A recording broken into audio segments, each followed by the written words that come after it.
Hi, in this video I will give you an introduction to circuits, including the official definitions of current, voltage, and resistance. One definition that we need at the beginning is the idea of an electric current. Electric current is the net flow of charge. And in most cases, in most circuits, the charge that's flowing is electrons. So, I might have some negatively charged electrons flowing that way, and that would be a current. Unfortunately, when Benjamin Franklin called charges positive and negative, he didn't know which ones were moving, the positive ones or the negative ones. So he called the direction of current the direction of positive charge flow. But in almost all circuits, it's the electrons that are moving, not the positive ones.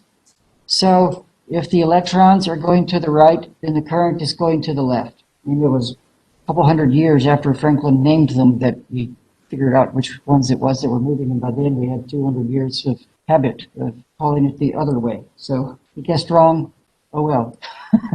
So the current flow, put at the direction, positive charge flow, is the direction of the current. Because you can think of negative charges going right as sort of like positive charges going left. Because if the place over to the left is losing negative charge, then it's getting more positive.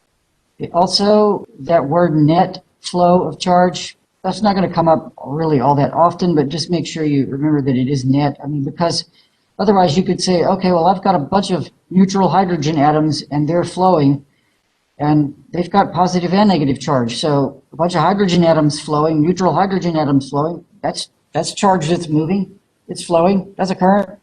No, that's not a net charge. Technical definition though, I mean, this is not something like net force where it's going to show up over and over again. This is basically just part of the definition. So what do you need in order to have current? Well, you need a source of potential difference. And remember from the chapter we just covered, potential difference, electrical potential difference is also what we call voltage, a source of voltage difference. And remember that voltage is like height. So you need the electrical equivalent of some way to increase the potential energy of the charges. Something like carrying them uphill, if you want to use the height analogy. And you need a complete path. So think of the source of potential difference. That could be a battery, it could be a power supply. Think of that as sort of like the water tower, because a water tower pumps water and it changes the height of the water. Remember, voltage is like height. So you've got some change in height. So I've got water down here, it gets pumped up here. So here is my change in height, or my change in voltage. It goes up. Okay, then the water can flow through a pipe. So the voltage goes up at the water pump, but then at the resistor, think of the resistor as sort of like, that's a waterfall. So the voltage goes down, same amount, because it's got to get back to the bottom of the waterfall. Now, as long as my water pump continues pumping water up when it's at its base, then current will flow. But I need a complete path for that to happen. I mean, otherwise my water pump runs out of water. Or the path gets broken here, then think of that as like a capped off pipe or something. So like, okay, water flows till it gets there and then it quits. And that wouldn't take long because electrons move really fast. So, basically nothing would flow. If there was a block in the path, then nothing happens. So I need both a complete path and a source of voltage. So then we might ask, let's be quantitative about this. Like, okay, well, if I have a certain voltage source of a certain number of volts, and I hook it up to a certain resistor, how much current's going to flow? Well, what you find is that the current is proportional to the voltage. So the voltage and the current are proportional to each other. Oh, and I don't know why, but we use the symbol I for current. I don't know why we use that. The voltage is proportional to the current. If you double the voltage, you double the current. In all of the circuits that we are going to be looking at. There are circuits for which that is not true, but you got to take my 361 class to see those. So the voltage is proportional to current in an ordinary circuit. And that constant of proportionality we will call R. R is the constant of proportionality, and R is what we say is the resistance. You can think, all right, for a given V, I times R is constant. So for a given V, if R gets bigger, I has to get smaller because they have to, V has to stay constant. So, the bigger R, the smaller I, well, that kind of makes sense then. I mean, if it has a high resistance, that means that the circuit is resisting current flow harder, so less of it's going to flow. Smaller resistance means higher current. Okay, units. The SI units of current, or the amp. The SI unit of current is the amp, and an amp is defined to be 1 coulomb per second. So at some point in your homework, it'll say, well, if such and such current is flowing, how many electrons are flowing by each second? Well, you know how to go from electrons to coulombs now, or at least you're supposed to. And I just showed you how to go from amps to coulombs per second. So, how many electrons are passing by? It's basically a units conversion problem. The amp is a really large amount of current. Just like the coulomb is a really large amount of charge, in all of the examples, on almost all the examples of homework problems, it's microcoulombs, not coulombs that they use because coulomb is so big. Well, amp is a big unit of current too, since coulomb is a big unit of charge. So it's more often that you'll see milliamps or even microamps. The fuses in your house will blow, and most of you will trip a fuse switch if the current in that particular circuit goes above 20 amps. So 20 amps blows a fuse, and a lot of people will have the whole, like their entire house, and maybe handle 100 amps at a time. Depends on how new your house is and so forth. But just rough numbers, maybe 400 amps. So we've got voltage in volts. So we've got a V over here, and then current is in coulombs per second. So we could say that, let's see, if I divide coulombs per second by volts, so I've got a volt over a coulomb per second, so that's a coulomb, and the second's in the denominator of the denominator, so that's a volt second. So resistance is in volt seconds per coulomb, but that's not very convenient, so let's give it a new name. We call it ohms, O-H-M, and it has the symbol capital omega. Oh, I want to show you a really neat tool that you can use to visualize what's going on too.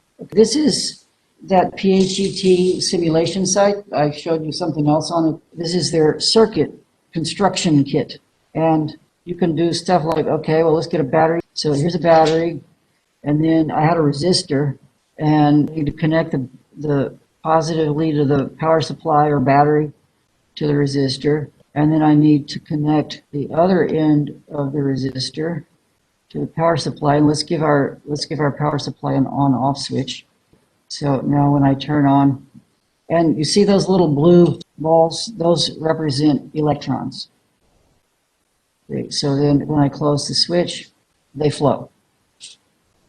And those are electrons. That is not the direction of current flow. If you switch over here, if you switch instead of electrons, you say conventional current flow, it goes the other way.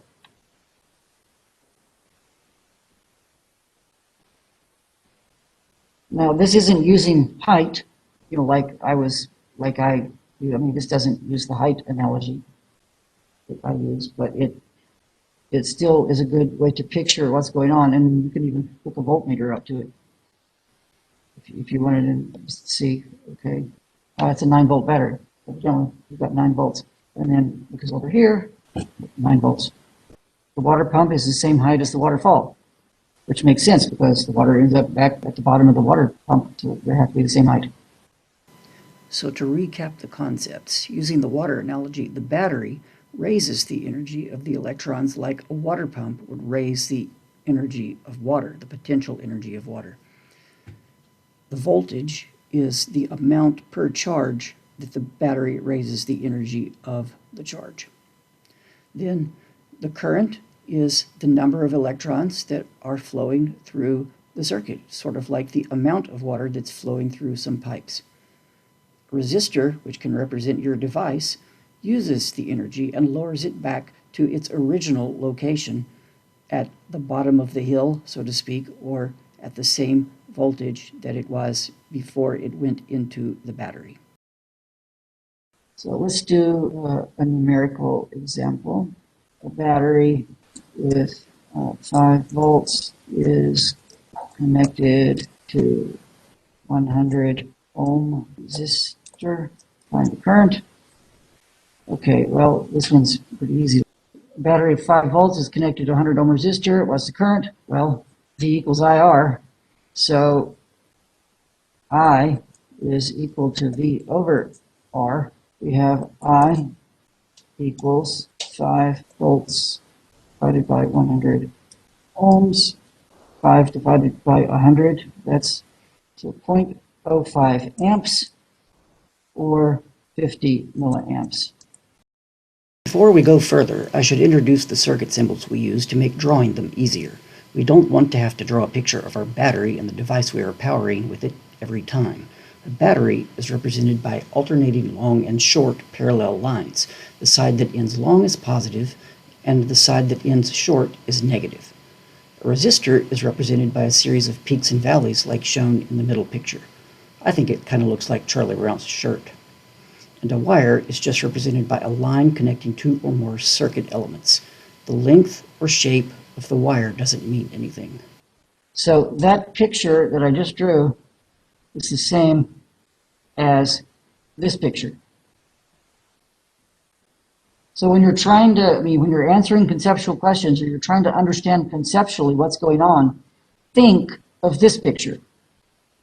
The power supply increases the energy of the electrons. The resistor decreases the energy of the electrons. But in symbols, it's this picture. This is what you'll see in the book. I want to say something about how this applies to things other than just circuits in a physics lab. The resistor can stand for anything. The resistor could be a toaster or your cell phone or something that uses electrical energy. The water pump, the battery or the power supply or your electrical wall outlet, that's what increases the energy of the electrons. Then you have some kind of electrical device that uses the energy of the electrons. It reduces their height. So we usually say resistors because those other devices, it may not be true that the current is exactly proportional to the voltage. In fact, for some of them, it's completely not proportional. It has some other relationship that is a more complicated function, like an exponential or something. But so that's why most of the time, if a physicist is teaching this, they'll say resistor because they don't want to imply that they think a refrigerator works exactly like a resistor. But don't think, well, I never work with resistors. This is completely irrelevant to me. Basically, everything you use works sort of like this.